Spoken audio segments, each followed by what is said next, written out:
الحمد للہ رب العالمین والصلاة والسلام علی رسولہ الامین وعلی آلہ واصحابہ اجمعین، اما بعد۔ معزز سامعین، السلام علیکم ورحمۃ اللہ وبرکاتہ۔ فاعوذ باللہ السمیع العلیم من الشیطان الرجیم، بسم اللہ الرحمن الرحیم۔ وَإِذِ ابْتَلَىٰ إِبْرَاهِيمَ رَبُّهُ بِكَلِمَاتٍ فَأَتَمَّهُنَّ قَالَ إِنِّي جَاعِلُكَ لِلنَّاسِ إِمَامًا قَالَ وَمِن ذُرِّيَّتِي قَالَ لَا يَنَالُ عَهْدِ الظَّالِمِينَ۔ صدق اللہ العظیم وصدق رسولہ النبی الکریم ونحن علی ذلک من الشاہدین۔ سب سے بہترین اور خصوصی تعریف سزاوار ہے اللہ رب العالمین کے لیے، جو میرا اور آپ کا اور اس پوری کائنات کا تنہا خالق، مالک، رازق اور پروردگار ہے، اور ہزاروں لاکھوں صلاۃ و سلام ہوں اللہ کے تمام پیغمبروں پر اور اللہ کے آخری پیغمبر حضرت محمد مصطفیٰ صلی اللہ علیہ وسلم پر، جنہوں نے اللہ کا سچا پیغام اللہ کے بندوں تک پہنچایا اور اس کا حق ادا کیا۔ عزیز ساتھیوں، آج سعودی عرب میں اور دنیا کے مختلف ممالک میں عید الاضحیٰ کا دن ہے، اور انشاءاللہ جہاں پر آج عید نہیں ہوئی تو ان تمام مقامات پر کل عید الاضحیٰ منائی جائے گی۔ آپ سبھی کو اس بابرکت موقع پر میں مبارکباد پیش کرتا ہوں۔ عزیز ساتھیوں، یہ موقع عید الاضحیٰ کا، قربانی کی عید بھی اس موقع کو کہا جاتا ہے۔ اس موقع میں جس اسوے کو سب سے زیادہ مسلمانوں کے اندر ابھارا اور اجاگر کیا جاتا ہے وہ ہے حضرت ابراہیم علیہ السلام کا اسوہ۔ بڑی برگزیدہ ہستی، اولو العزم من الرسل میں سے عظیم رسول حضرت ابراہیم علیہ السلام کی زندگی کے کئی واقعات قیامت تک بحیثیت بہترین مثال اللہ تعالیٰ نے قرآن مجید میں ریکارڈ کیا، اور یہ عید ان کے اس بہترین کارنامے کے یاد دہانی کے طور پر منائی جاتی ہے جس میں اللہ تعالیٰ نے ابراہیم علیہ السلام کو ایک خواب دکھایا، اور خواب میں انہوں نے یہ دیکھا کہ وہ اپنے بیٹے اسماعیل علیہ السلام کو ذبح کرنے جا رہے ہیں۔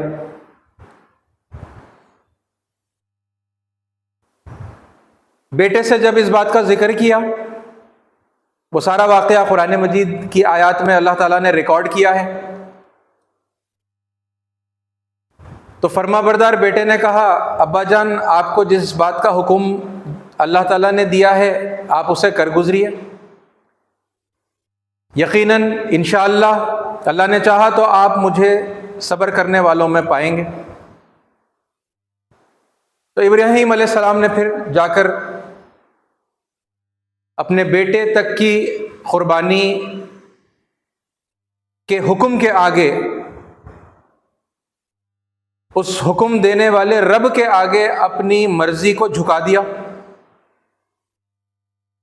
سبمٹ کر دیا۔ اسی کو عربی میں اسلام کہتے ہیں۔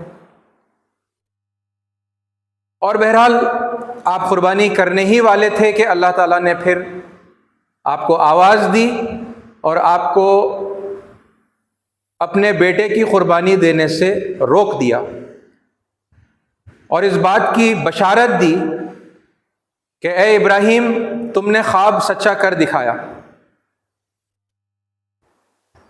اور پھر حضرت اسماعیل علیہ السلام کے بدلے میں اللہ تعالیٰ نے وَفَدَيْنَاهُ بِذِبْحٍ عَظِيمٍ، اسماعیل علیہ السلام کے بجائے ایک عظیم قربانی کا جو ہے فدیہ دے دیا، اور اسی پرمپرا کو، اسی روایت کو لوگوں کے اندر دوبارہ زندہ کرنے کے لیے، اس کی یاد دہانی کے لیے اللہ تعالیٰ نے بعد کے لوگوں کے لیے وَتَرَكْنَا عَلَيْهِ فِي الْآخِرِينَ کہ بعد والوں کے لیے یہ جو بہترین عمل تھا اس کو فالو کرنے کی، اس کی اتباع کرنے کی، اس کو ریپیٹ کرنے کی اللہ تعالیٰ نے تاکید کی. اور اللہ کے آخری پیغمبر حضرت محمد صلی اللہ علیہ وسلم نے بھی اس سنت ابراہیمی کو جاری کیا. عزیز ساتھیو،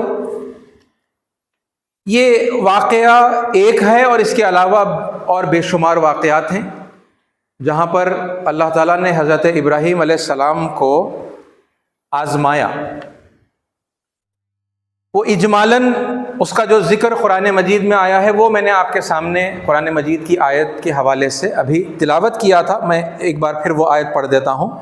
وَإِذِ ابْتَلَىٰ إِبْرَاهِيمَ رَبُّهُ بِكَلِمَاتٍ، یاد کرو جب ابراہیم علیہ السلام کو اس کے رب نے چند باتوں میں آزمایا. فَأَتَمَّهُنَّ، اور وہ ان سب میں پورا اتر گیا. یعنی اللہ نے امتحان لیا اور حضرت ابراہیم علیہ السلام ان تمام امتحانات کے اندر کامیاب ہوئے. فَأَتَمَّهُنَّ قَالَ إِنِّي جَاعِلُكَ لِلنَّاسِ إِمَامًا، تو جب آزمائشوں کے اندر کامیاب ہو کر نکلے، پاس ہو گئے، تو پھر اللہ تعالیٰ نے کہا کہ میں تجھے سب لوگوں کا پیشوا بنانے والا ہوں. انی جاعلک للناس اماما. فوراً حضرت ابراہیم علیہ السلام کا جواب کیا تھا؟ قال ومن ذریتی، ابراہیم علیہ السلام نے کہا کہ میری اولاد میں سے، میری ذریت میں سے، جو فورتھ کمنگ جنریشنز ہیں ان میں سے، ان کے لیے کیا وعدہ ہے؟ یعنی ترجمہ ہے کہ ابراہیم علیہ السلام نے عرض کیا اور کیا میری اولاد سے بھی یہی وعدہ ہے؟ قال لا ینال عہد الظالمین، اللہ نے جواب دیا میرا وعدہ ظالموں سے متعلق نہیں ہے. ساتھیو، اس آیت پر غور کریں گے تو کچھ اہم ترین جو باتیں نکل کر ہمارے سامنے آتی ہیں اس میں سے یہ ہے کہ اللہ تعالیٰ آزمائے گا. یہ زندگی آزمانے کے لیے ہی ہمیں دی گئی ہے نا. اور اسی بات کو اللہ تعالیٰ نے یعنی مختلف مقامات کے اوپر الگ الگ انداز کے اندر ارشاد فرمایا ہے. مثلا سورہ ملک کی جو دوسری آیت ہے، الذی خلق الموت والحیات لیبلوکم ایکم احسن عملا، کہ وہی ہے وہ پروردگار، وہ مالک وہی ہے جس نے موت اور زندگی کو کریٹ کیا، اس کی تخلیق کی، لیبلوکم، تاکہ وہ تمہیں آزمائے، تاکہ وہ تمہارا امتحان لے. اور امتحان میں کیا دیکھنا ہے؟ ایکم احسن عملا، تم میں سے کون بہترین اعمال کرتے ہیں، ہے نا. بیسٹ آف ڈیڈز کون کرتا ہے، یہ دیکھنے کے لیے یعنی زندگی کو اور موت کو جو ہے کریٹ کیا گیا. یہ ٹیسٹ ہے نا. یہ ٹیسٹ سب کے لیے ہے، سارے انسانوں کے لیے، ہر کوئی اس امتحان سے گزر رہا ہے. اور اس آیت میں اللہ تعالیٰ وہی بتا رہے ہیں کہ اب رسول ہیں تو پھر اب اس درجے کے اور سخت ترین امتحانات سے ان کو گزارا گیا. جب وہ ان امتحانات کے اندر کامیاب ہوئے تو پھر اللہ تعالیٰ نے ان کو سارے انسانوں کا امام بنایا. یعنی ان امتحانات کو اوور کم کرنے پر ریوارڈ ہے.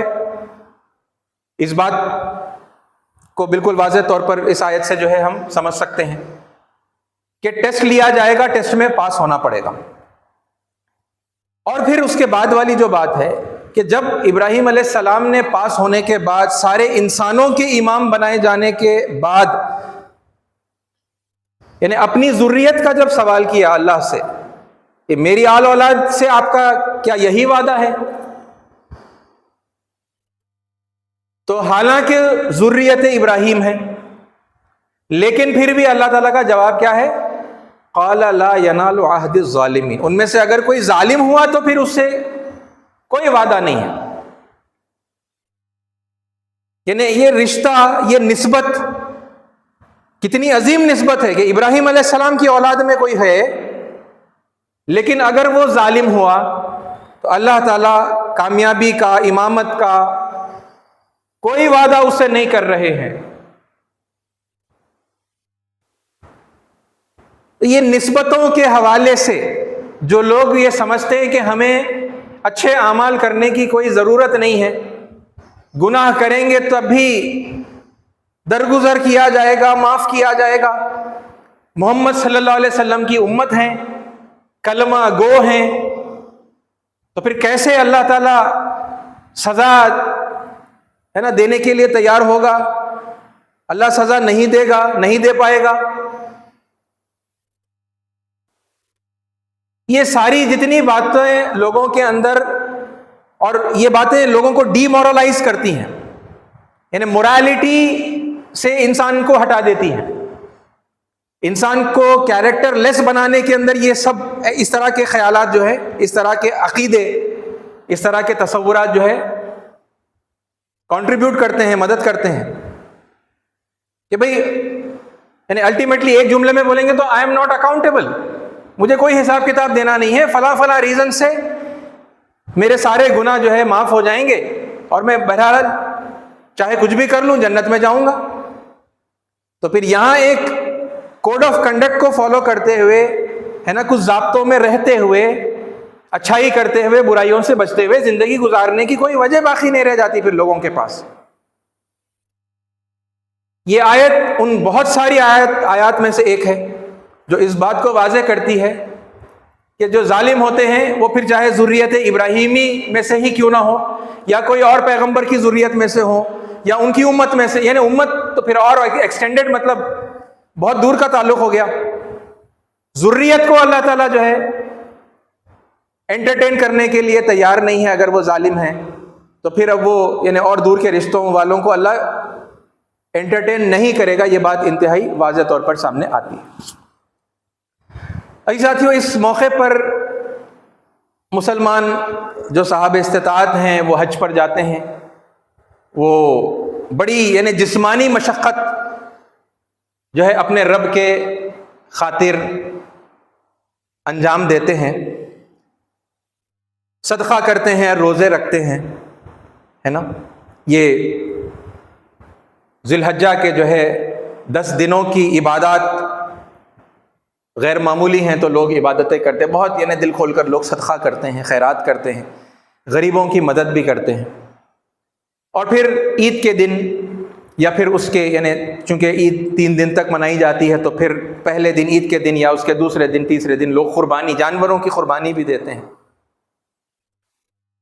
یہ الگ الگ قسم کی قربانیاں ہیں، مال کی قربانی اور پھر اپنی جسمانی قربانی، اور اس کے اندر پھر یعنی جو لوگ قربانی بھی نہیں دے سکتے وہ بھی اس میں شامل ہو سکتے ہیں، وہ اپنے بالوں کی اور اپنے ناخنوں کی جو ہے نظر کرتے ہیں، اور پھر یہ 10 دن ہو جانے کے بعد میں اپنے بال یا تو کمپلیٹلی نکال لیتے ہیں یا پھر کاٹتے ہیں بالوں کو اور ناخن وغیرہ نکالتے ہیں۔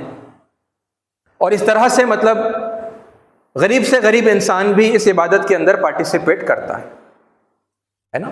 جو بہت یعنی صاحب استطاعت ہوتے ہیں وہ تو پھر حج کرتے ہیں، حج کے لیے جاتے ہیں، بہت اس میں جو ہے پیسہ خرچ ہوتا ہے۔ عزیز ساتھی، یہ جو قربانیوں کا معاملہ ہے، اس حوالے سے کچھ اہم نصیحت کی بات خود میرے اپنے لیے بھی اور آپ کے لیے بھی اس موقع پر میں آپ سے شیئر کرنا چاہوں گا۔ واقعات کی جو تفصیلات ہیں حضرت ابراہیم علیہ السلام کی زندگی کے اس پرٹیکولر واقعے کے، جہاں پر اسماعیل علیہ السلام کے تعلق سے خواب دکھایا گیا اور وہ پورا واقعہ پیش آیا، اور وہ دوسرے واقعات جن کا اجمالی تذکرہ اس آیت میں ہوا ہے. جگہ جگہ پر اللہ تعالیٰ نے بڑی آزمائشوں سے دوچار کیا حضرت ابراہیم علیہ السلام کو. میں ان کی تفصیل میں نہیں جا رہا. قربانی کے حوالے سے میں اس موضوع پر بات کرنا چاہوں گا کہ انسان اور بالخصوص مسلمان اپنے اہنکار کی قربانی دے. یہ عید قربان ہے نا، عید الاضحیٰ، قربانی کی عید جو ہم منا رہے ہیں، تو وہ تمام قربانیاں ہیں جو ہم دے رہے ہیں، جسمانی اور مال کی اور دیگر قربانیاں جانوروں کی. ایک بڑی قربانی لیکن جو اس موقع پر دینا چاہیے اور بار بار دیتے رہنا چاہیے، کیونکہ یہ جو سنت ہے یہ ہر سال جو ہے دہرائی جاتی ہے. تو ان قربانیوں کے اندر ایک بہت بڑی قربانی جو دینے کی ہے، ایک بہت بڑا دمبا جو ذبح کرنے کا ہے، وہ ہے اپنی انا کا دمبا، اپنے ایروگنس کا دمبا، اپنی ایگو کو سیکریفائس کرنا. کیونکہ یہ اگر کریں گے تبھی جا کر اللہ تعالیٰ کے آگے جھکنا جو ہوتا ہے وہ صحیح معنوں میں جھکیں گے. اور اگر یہ سب کر رہے ہیں لیکن اپنے انا کی اگر قربانی نہیں کر رہے ہیں تو یقین جانیے کہ یہ سب چیزیں ضائع ہو جائیں گی. یہ میں نہیں کہہ رہا، میں اس کے دلائل آپ کے سامنے پیش کروں. اور اس موقع پر یعنی اس موسٹ امپورٹنٹ لیسن آف قرآن یا موسٹ امپورٹنٹ لیسن آف اسلام کا جو تذکرہ، one of the most important کہیے، اس کا تذکرہ اللہ تعالیٰ نے قرآن مجید میں حضرت آدم، بالکل یعنی اب انسانیت کی شروعات ہے، حضرت آدم سے اور حضرت حوا علیہ السلام سے انسانیت کی شروعات ہوئی، اور وہیں سے مطلب اللہ تعالیٰ نے قرآن مجید میں 7 مرتبہ اس واقعے کو دہرایا ہے، جس کا اوور آل یعنی ٹوٹل اگر حاصل دیکھیں اس واقعے کا تو آپ کو 2 قسم کے انسان، 2 قسم کے ایٹیٹیوڈز آپ کو ملیں گے. انسان نہیں، ایٹیٹیوڈز. وہ کیا ہے میں آپ کے سامنے رکھتا ہوں، اور یعنی اسی ٹاپک سے لنکڈ ہے تو آپ یعنی بات سمجھ بھی گئے ہوں. دیکھیے، اللہ تعالیٰ نے فرشتوں کو پیدا کیا، اللہ تعالیٰ نے جنات کو پیدا کیا. ان جنات میں سے ایک جن تھا ابلیس. وہ اتنا نیک تھا کہ اللہ تعالیٰ نے اسے فرشتوں کی امامت پر مقرر کر دیا تھا. ٹھیک ہے، ہر بات کی دلیل ہے لیکن یعنی موقع ہر دلیل رکھنے کا نہیں ہے، تو میں آپ کے سامنے کچھ باتوں کو تو اجمالاً رکھ رہا ہوں. اور پھر اس کے بعد میں اللہ تعالیٰ نے سیدنا آدم علیہ السلام کی تخلیق کی. فرسٹ ہیومن بینگ، سویمبھو منو جس کو کہتے ہیں، ٹھیک ہے، اور ایڈم کہتے ہیں، آدم علیہ السلام کہتے ہیں، ان کو بنایا اور انہی کی پھسلی سے ان کا جوڑا بنایا، حضرت حوا علیہ السلام، ٹھیک ہے، پاروتی، حویوتی، شتروپا، یہ مختلف، یا ایو، ببلیکل یعنی بائبل کے اندر جو ہے ایڈم اینڈ ایو کے حوالے سے ان کا ذکر آتا ہے. ان کو بنایا اور پھر اس کے بعد میں اللہ تعالیٰ نے ایک حکم دیا، وَإِذْ قُلْنَا لِلْمَلَائِكَةِ اسْجُدُوا لِآدَمَ فَسَجَدُوا إِلَّا إِبْلِيسَ أَبَىٰ وَاسْتَكْبَرَ وَكَانَ مِنَ الْكَافِرِينَ. ٹھیک ہے، کئی مقامات پر اس کا ذکر ہے، اس میں سے ایک آپ کے سامنے میں رکھ رہا ہوں، یہ 2:34 ہے. پھر جب ہم نے فرشتوں کو حکم دیا، ٹھیک ہے، حکم اور بھی یعنی ساری چیزوں کو تھا، اللہ نے بالخصوص یعنی فرشتوں کا یہاں پر اس آیت میں ذکر کیا اور کہا کہ پھر جب ہم نے فرشتوں کو حکم دیا کہ آدم کے آگے جھک جاؤ، سجدہ کرو آدم کو، فسجدوا، تو سب کے سب سجدے میں گر گئے، سب کے سب جھک گئے، الا ابلیس، سوائے ابلیس کے۔ کیا کیا اس نے؟ ابا واستکبر۔ کیا کیا؟ وہ اپنی بڑائی کے گھمنڈ میں پڑ گیا اور نافرمانوں میں شامل ہو گیا۔ ابا، وہ بڑا بن گیا، وہ اپنے آپ کو بڑا سمجھنے لگا، بہت بڑا سمجھنے لگا، اور اس نے تکبر کیا۔ ابا واستکبر، وہ ایروگینٹ ہو گیا اور سپیریورٹی کمپلیکس کے اندر آ گیا، اور یہ تکبر کا رویہ اس نے جو ہے اختیار کیا، ابا واستکبر، اور اس کی وجہ سے کیا ہو گیا؟ وَكَانَ مِنَ الْكَافِرِينَ، وہ کافروں میں سے ہو گیا، وہ اللہ کے حکم کی نافرمانی کرنے والوں میں سے ہو گیا۔ یعنی کتنی ڈینجرس چیز ہے یہ تکبر، جسے ایروگینس کہیے، تکبر کہیے، ایگو کہیے، ہے نا، اہنکار کہیے، یہ اتنی خطرناک، اتنی بری چیز ہے۔ یہ ریزن ہے شیطان یا ابلیس کے ڈاؤن فال کا۔ یعنی ایک طرف وہ اتنا نیک ہے کہ وہ فرشتوں کی امامت کر رہا ہے، لیکن اللہ کے حکم کی جیسے ہی اس نے نافرمانی کی، وہ کیا ہو گیا؟ وَكَانَ مِنَ الْكَافِرِينَ ہو گیا۔ اور نافرمانی کیسے کی؟ What is the behaviour, what is the attitude? وہ ہے ابا واستکبر، اپنے آپ کو بہت بڑا سمجھا اس نے اور تکبر کیا۔ یہ اللہ کو ہرگز پسند نہیں ہے کہ کوئی بھی تکبر کرے، ہے نا، اپنے آپ کو بڑا سمجھے اور ایروگینٹ ہو جائے، اپنے رویے سے جو ہے دوسروں کو کمتر اور حقیر اور انفیریئر سمجھنے لگے اور خود کو سپیریئر سمجھنے لگے۔ یہ امتحان کے اندر ابلیس فیل ہو گیا۔ ایسا ہی ایک اور امتحان لیا گیا حضرت آدم علیہ السلام کا۔ ان دونوں کو، حضرت آدم اور حضرت حوا علیہ السلام کو کہا گیا کہ جنت میں رہو، ٹھیک ہے، جو چاہتے ہو کھاؤ پیو۔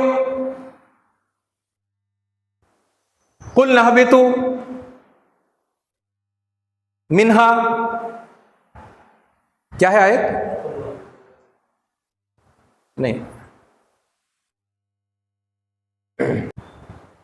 تو سیدنا آدم اور حوا علیہ السلام سے اللہ تعالیٰ نے کہا وَقُلْنَا يَا آدَمُ اسْكُنْ أَنْتَ وَزَوْجُكَ الْجَنَّةَ وَكُلَا مِنْهَا رَغَدًا حَيْثُ شِئْتُمَا وَلَا تَقْرَبَا هَذِهِ الشَّجَرَةَ فَتَكُونَا مِنَ الظَّالِمِينَ۔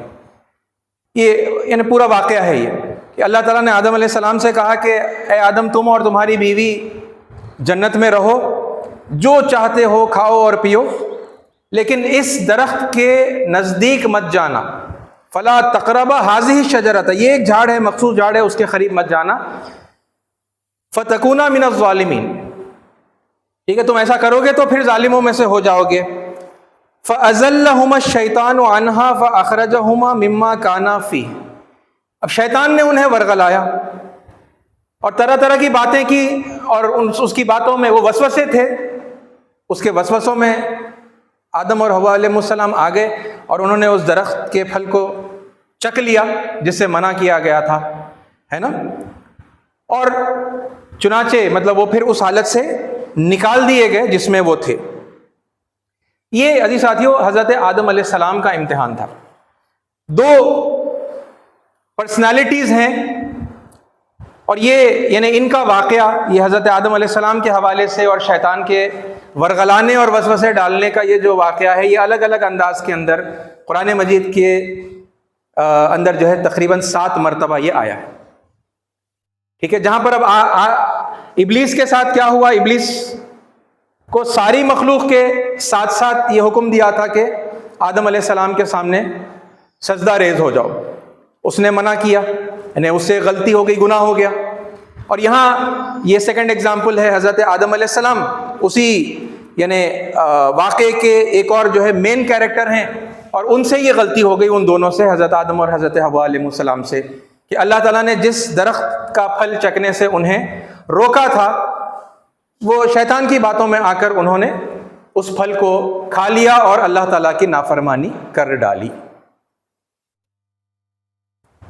یہ دونوں سے غلطی ہوئی، دونوں کو ان کی غلطیوں کے اوپر ٹوکا گیا اور تنبیہ کی گئی، دونوں نے بالکل مختلف رویوں کا اظہار کیا، دونوں کا ایٹیٹیوڈ کمپلیٹلی اپوزٹ تھا، ان کا بیہیویئر کمپلیٹلی اپوزٹ تھا۔ ابلیس کا بیہیویئر کیا تھا، اس کی ایک بات تو آپ کے سامنے آ گئی کہ اس نے اپنے آپ کو بڑا سمجھا اور تکبر کیا۔ اسی کی اور یعنی حوالے سے آپ یہ بات دیکھ لیں، اللہ تعالیٰ نے وہ جو ڈائلاگ ہوا نا اللہ تعالیٰ کے اور ابلیس کے درمیان میں، اس کو قرآن مجید میں ریکارڈ کیا ہے۔ یہ سورہ 38 ہے اور آیات میں پڑھ رہا ہوں آپ کے سامنے 75 سے لے کے 78۔ قال یا ابلیس، اللہ نے کہا اے ابلیس، ما منعک ان تسجد لما خلقت بیدی، تجھے کس چیز نے منع کر دیا اس کے آگے سجدہ کرنے سے جسے میں نے اپنے ہاتھوں سے بنایا ہے؟ استکبرت ام کنت من العالین، کیا تو نے تکبر کیا یا تو اپنے آپ کو بہت بڑا سمجھنے لگا ہے؟ اس نے وہی کیا نا، ابا واستکبرا۔ تب اللہ تعالیٰ نے وہی مطلب اس سے پوچھا یہ کیا کر رہے ہو تم؟ میں تمہیں آرڈر دے رہا ہوں آدم کے آگے سجدہ کرنے کے لیے اور تم ایروگینٹس بتا رہے ہو اور تم اپنے آپ کو بڑا سمجھ رہے ہو، تکبر کر رہے ہو۔ استکبرت ام کنت من العالین، یہاں غلطی پر اللہ نے انگلی رکھ دی اور غلطی واضح کر دی، ہے نا؟ یہ اللہ کرتا ہے، یہ موقع اللہ تعالیٰ انسانوں کو دیتا ہے، انسانوں سے غلطی ہوتی ہے، اللہ موقع دیتا ہے، اللہ غلطی آئیڈینٹیفائی کر کے سامنے لا کر رکھتا ہے۔ مگر ابلیس نے کیا رویہ اختیار کیا؟ قال، ابلیس نے کہا انا خیر من، میں اس سے بہتر ہوں، خلقتنی من نار وخلقتہ من طین، مجھے آگ سے پیدا کیا گیا ہے اور اسے بدبودار مٹی سے پیدا کیا گیا ہے۔ آئی ایم سپیریئر، میں کیسے اپنی سپیریئرٹی کے باوجود اس کے آگے جھک جاؤں، ہے نا؟ اس کو بولتے ہیں کٹ حجتی کرنا، ہے نا؟ کٹ حجتی کرنا، یہ آرگیو کر رہا ہے اللہ سے، اللہ کے حکم کے مقابلے میں یہ اپنا آرگیومنٹ لا کر اپنے آپ کو جسٹیفائی کرنے کی یہ کوشش کر رہا ہے۔ قال فخرج منها فانك رجیم، اللہ تعالیٰ نے کیا کہا؟ اچھا تو یہاں سے نکل جا، تو مردود ہے۔ یہ ہے ایروگنس میں اور یعنی آگے نکلنے والا رویہ کہ انسان غلطی کرتا ہے، غلطی ہوتی ہے۔ ادھر یہ دو ہستیاں آپ کے سامنے ہیں، شیطان سے بھی غلطی ہوئی، آدم علیہ السلام سے بھی غلطی ہوئی، لیکن شیطان کو جب غلطی پر ٹوکا گیا تو وہ آرگیو کرنے پر آ گیا اور اس نے یہ بھی نہیں دیکھا کہ کس سے آرگیو کر رہا ہے، اپنے رب سے وہ آرگیومنٹ کے اندر آ گیا اور رب کو وہ لاجک دے رہا ہے اور سمجھا رہا ہے اور بتا رہا ہے کہ ارے میں کیسے سجدہ کر دوں، I am superior, I am better, میں اس سے بہتر ہوں، انا خیر من، اور وہ بحث کر رہا ہے۔ یہی کرتے ہیں آرگیومنٹ کرنے والے، جن کو جب ان کی غلطی بتائی جاتی ہے تو وہ اپنی غلطی مانتے نہیں ہیں۔ یہاں پر یہ سپیریورٹی اور انفیریورٹی اور کون کس پاکیزہ یعنی شے سے بنایا گیا ہے اور کون کچھ بدبودار جو ہے گندی مٹی سے بنایا گیا ہے، یہ وہاں پر ڈسکشن تھا ہی نہیں، بلکہ یہ ڈائیورژن ہوتا ہے، یہ سارا جو ڈسکشن جس بات پر ہوتا ہے وہ ڈائیورژن ہوتا ہے۔ وہاں پر سوال یہ تھا کہ حکم دینے والی جو ذات ہے وہ مالک کی ہے، وہ پھر چاہے جو بھی حکم دے، وہ حکم کی جو ہے فرما برداری کرنا ہے، یہ بندے کا کام ہے۔ فرشتوں کا امام بنایا اور امامت کی ذمہ داری دی تو وہ خوشی خوشی ادا کر رہا تھا ابلیس، لیکن جب اسی رب نے جس نے فرشتوں کا امام بنایا تھا، اسی رب نے جب کہا کہ آدم علیہ السلام کے سامنے سجدہ کرو تو اس نے انکار کیا، وہ ایروگینٹ ہو گیا، وہ تکبر میں آ گیا اور وہ رب سے بحث کرنے لگا، اور پھر یہ اس کا انجام ہوتا ہے کہ اللہ نے کہا کہ قال فخرج منها فإنك الرجیم، تو مردود ہے، تو نکل جا یہاں سے، وَإِنَّ عَلَيْكَ لَعْنَتِي إِلَى يَوْمِ الدِّينِ، اور یقیناً اب تجھ پر میری لعنت ہے قیامت کے دن تک۔ یہ رویہ ہے ایروگینس کی وجہ سے جو ان تمام لوگوں کے اندر آتا ہے نا، جو ایروگینٹلی بیہیو کرنے کو چوز کرتے ہیں، چوز کرتا ہے انسان، ہر ایک کو اختیار ہے نا، اللہ نے اختیار دیا ہے۔ غلطی ہو گئی، جانے انجانے میں غلطی ہو گئی، لیکن غلطی پر پھر ٹوکا جائے، یہ واضح کیا جائے، یہ بتایا جائے کہ بھئی یہ غلطی ہو گئی، تب رویہ کیا ہونا چاہیے اور کیا نہیں ہونا چاہیے، ہے نا۔ تو کیا نہیں ہونا چاہیے، یہ شیطان نے اس کی مثال قائم کی، سب سے پہلی مثال تکبر کی اور بڑے بننے کی، اور یہ کٹ حجتی کر کے بیک آنسر دے کر اپنے آپ کو جسٹیفائی، اپنی غلطی کو جسٹیفائی کرنے کی، اور اس کا پھر انجام یہ ہوتا ہے کہ اس پر، ویسے لوگوں پر لعنت ہوتی ہے۔ اور اسی کے مقابلے میں سیدنا آدم علیہ السلام سے بھی غلطی ہوئی، میں نے آپ کو بتایا، جنت میں رہنے کا حکم دیا تھا، اس جھاڑ کے پاس سے جانے سے منع کیا تھا، ان سے بھی غلطی ہوئی، شیطان نے ورغلایا، شیطان نے دل میں وسوسے ڈالے۔ شیطان کیسے اٹیک کرتا ہے؟ وسوسوں کے ذریعے سے، تو وہ خیال آتا ہے نا، خود بخود کوئی خیال، ایسا لگتا ہے خود بخود کوئی خیال ہمارے اندر ہی آ گیا۔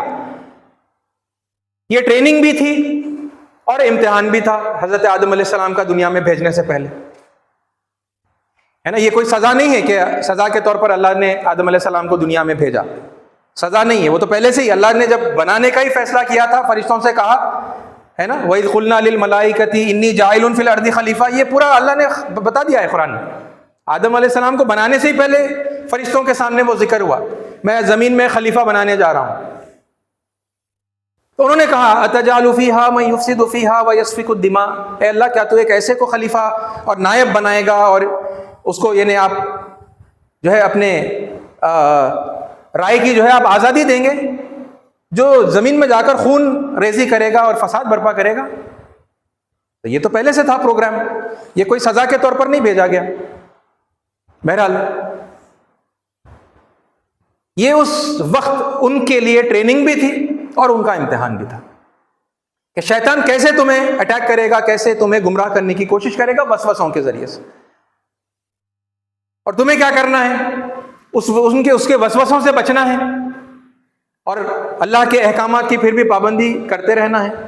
ہاں، ہو سکتا ہے کہ غلطی ہو جائے، سلپ ہو جاؤ تم، اور اس کی باتوں میں آ جاؤ اور غلطی کر بیٹھو، جیسا ہو گئی غلطی آدم علیہ السلام سے۔ لیکن جیسے ہی غلطی ہوئی، آدم علیہ السلام نے کیا کیا؟ آدم علیہ السلام نے کی توبہ، فوراً اپنی غلطی مان لی، اللہ کے آگے جھک گئے اور ان الفاظ میں دعا کی، ربنا ظلمنا انفسنا، اے ہمارے رب، ہم دونوں نے اپنے آپ پر، اپنے اوپر ہم نے ظلم کر دیا، وَإِن لَّمْ تَغْفِرْ لَنَا، اور اگر آپ نے مغفرت نہیں کی، آپ نے اگر ہمیں معاف نہیں کیا، وَتَرْحَمْنَا، اور آپ نے ہم پر اگر رحم نہیں کیا، لَنَكُونَنَّ مِنَ الْخَاسِرِينَ، تو پھر یقیناً ہم نقصان اٹھانے والوں میں سے ہو جائیں گے، اے اللہ معاف کر دیجیے۔ یہ ہے دوسرا رویہ، ابلیس کا رویہ، تکبر کا، بڑے بننے کا، ایروگنس کا، سپیریورٹی کمپلیکس کے اندر آ جانے کا رویہ، اور ادھر حضرت آدم علیہ السلام کا رویہ ہیوملٹی کا، عاجزی اور انکساری کا، جھک جانے کا، غلطی فوراً مان لینے کا اور معافی مانگنے کا، یہ دوسرا رویہ ہے۔ عزیز ساتھیو، یہ دو رویوں میں سے کوئی ایک رویہ اختیار کرنے کے بار بار امتحان آتے رہتے ہیں، یہ پوری زندگی امتحان کے لیے ہے، بھول چوک ہو جاتی ہے، غلطی ہو جاتی ہے، یا کبھی کبھی جان بوجھ کر بھی کچھ غلط کام کر بیٹھتے ہیں، ہو سکتا ہے، یہ انسان کی یعنی کمزوریوں میں سے ہے جو اللہ نے خود بنائی ہے کہ وہ بھول جاتا ہے، وہ غلطی کرتا ہے۔ لیکن پھر مومن وہ ہوتا ہے کہ جب اسے اپنی غلطی پر احساس ہو یا اسے توجہ دلائی جائے تو وہ فوراً اپنی غلطی کو مان کر توبہ کرتا ہے، وہ واپس اپنے رب کی اطاعت گزاری کے اندر پلٹ جاتا ہے۔ اور ہر وہ شخص شیطان ہوتا ہے جو اپنی غلطی کو جسٹیفائی کرنے کی کوشش کرتا ہے نا، اور کٹ حجتی کرتا ہے، بحث کرتا ہے اور اپنی غلطی کو جسٹیفائی کرنے کی، پروف کرنے کی کوشش کرتا ہے۔ اور یہ رویہ ایروگنس کی وجہ سے آتا ہے، تکبر کی وجہ سے آتا ہے نا۔ ایک حدیث کہہ کر میں اپنی بات کو سمیٹ لوں گا۔ دیکھیے یہ ابن ماجہ کی، سنن ابن ماجہ کی حدیث ہے، حدیث نمبر 59 ہے۔ قال رسول اللہ صلی اللہ علیہ وسلم، ٹھیک ہے، عبداللہ بن مسعود روایت کر رہے ہیں کہ اللہ کے نبی محمد صلی اللہ علیہ وسلم نے فرمایا، لا يدخل الجنت من کان فی قلبہ مثقال ذرۃ من خردل من کبر۔ کیا کہا؟ حضرت عبداللہ بن مسعود رضی اللہ عنہ سے روایت ہے کہ رسول اللہ صلی اللہ علیہ وسلم نے فرمایا، جس کے دل میں رائی کے دانے کے برابر بھی تکبر ہوگا وہ جنت میں داخل نہیں ہوگا۔ یہ ہے تکبر کا انجام، آخرت میں بھی وہ جنت میں داخل نہیں ہوگا۔ اور جس کے دل میں رائی کے دانے کے، یعنی اور آگے حدیث کے الفاظ چل رہے ہیں، وَلَا يَدْخُلُ النَّارَ مَنْ كَانَ فِي قَلْبِهِ مِثْقَالُ حَبَّةٍ مِّنْ خَرْدَلٍ مِّنْ ایمان، اور وہ آگ کے اندر، جہنم کی آگ کے اندر داخل نہیں ہوگا جس کے دل میں رائی کے دانے کے برابر بھی اگر ایمان ہے تو وہ جہنم میں داخل نہیں ہوگا۔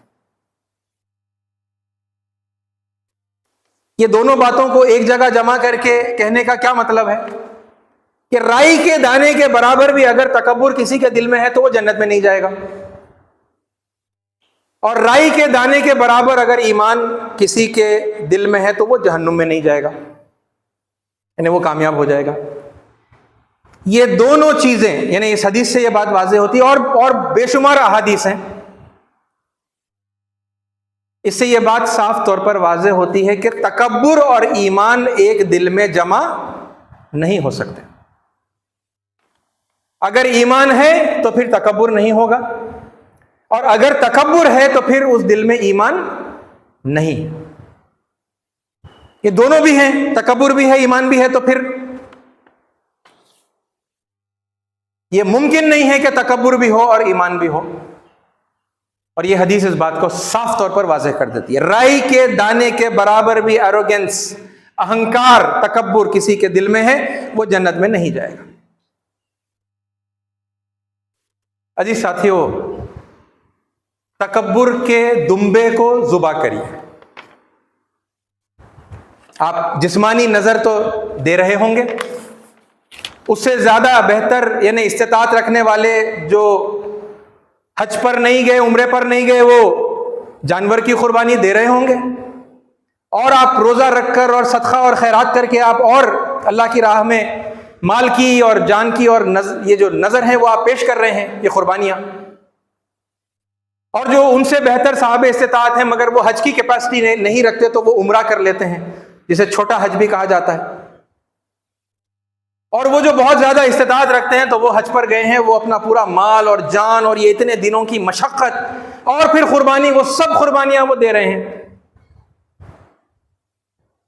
آپ جس بھی لیول پر ہیں فائنینشلی اور آپ کے سرکمسٹانسز کے لحاظ سے، جو بھی قربانی آپ دے رہے ہیں مبارک ہو آپ کو، لیکن اپنے انا کے دمبے کی قربانی ضرور دیجیے گا،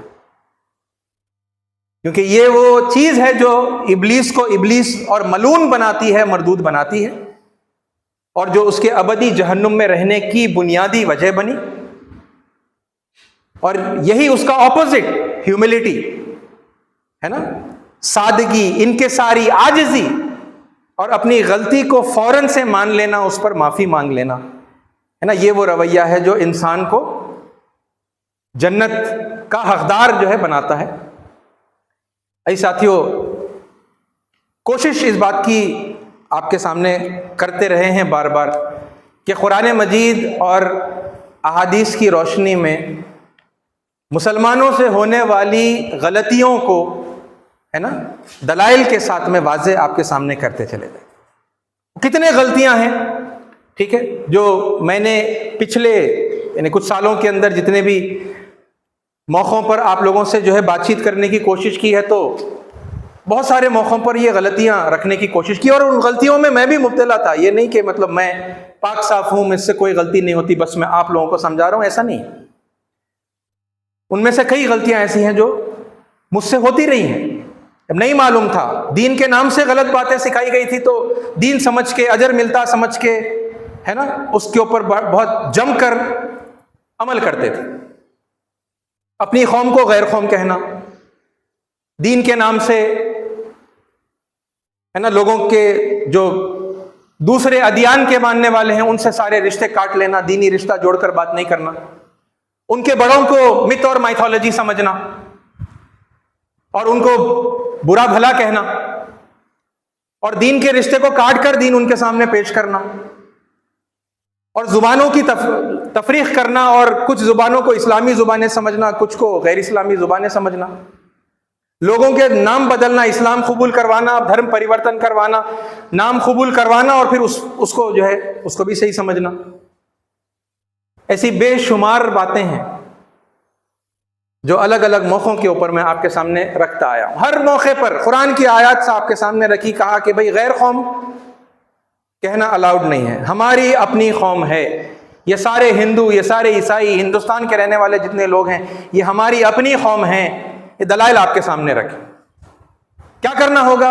اب غلطی ہوئی ہے نا بھائی، غلطی پر توجہ دلائی، تو پھر اب وہاں اپنی انا جب آگے آئے گی. یہ غلطیاں مطلب یہ تو ایگزامپلز ہیں، بہت ساری غلطیاں ہیں، ان میں سے چند میں نے آپ کے سامنے یہ اس موقع پر ریکال کی ہیں. ابھی ایک ایک غلطی جب واضح ہوئی تو پھر اب کرنا کیا ہے؟ کرنا یہی ہے. اگر آپ کے دل میں تکبر ہے تو پھر ویسا شخص کیا کرے گا؟ وہ اس بات کو نہیں مانے گا. قرآن کی واضح آیتیں ہیں اور احادیث وہ سامنے آنے کے باوجود بھی وہ اسے نہیں مانے گا. وہ اپنی غلطی کو پھر بھی جسٹیفائی کرے گا، وہ اس رویے کو کنٹینیو کرے گا. یہ شیطانی رویہ ہے،